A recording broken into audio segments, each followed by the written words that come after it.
Pendant le colloque, on m'a demandé de commenter les résultats d'un sondage Odoxa qui a été fait récemment sur l'état de santé mentale de la population française.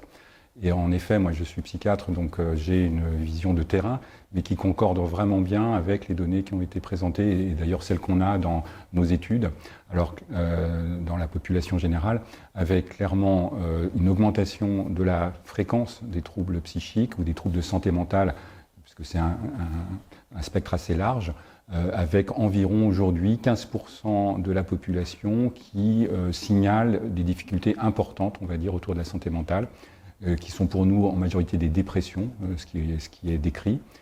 Ce sont des chiffres qui ont augmenté au cours des dernières années. Alors on dit surtout depuis le Covid, mais il y a eu une augmentation déjà préalable, qui était déjà amorcée avant, mais qui s'est vraiment majorée et qui en plus s'est révélée, parce que jusque-là on en parlait peu. Donc une des discussions qu'on a eues, c'est de dire à quel point aujourd'hui la parole s'est un peu ouverte, pas suffisamment encore, mais s'est libérée sur le fait de reconnaître soi-même et d'en parler, qu'on peut avoir tous et toutes des difficultés de santé mentale à un moment donné.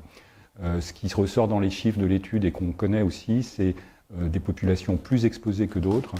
Les jeunes, clairement la tranche d'âge de 15 à 25 ans, grosso modo, les adolescents, des jeunes adultes, ont été plus exposés, sont plus fragilisés aujourd'hui parce qu'ils gardent les mêmes conséquences de la crise qu'il y a 3 ans. Enfin, aujourd'hui, ça persiste en termes de souffrance et de demande de soins.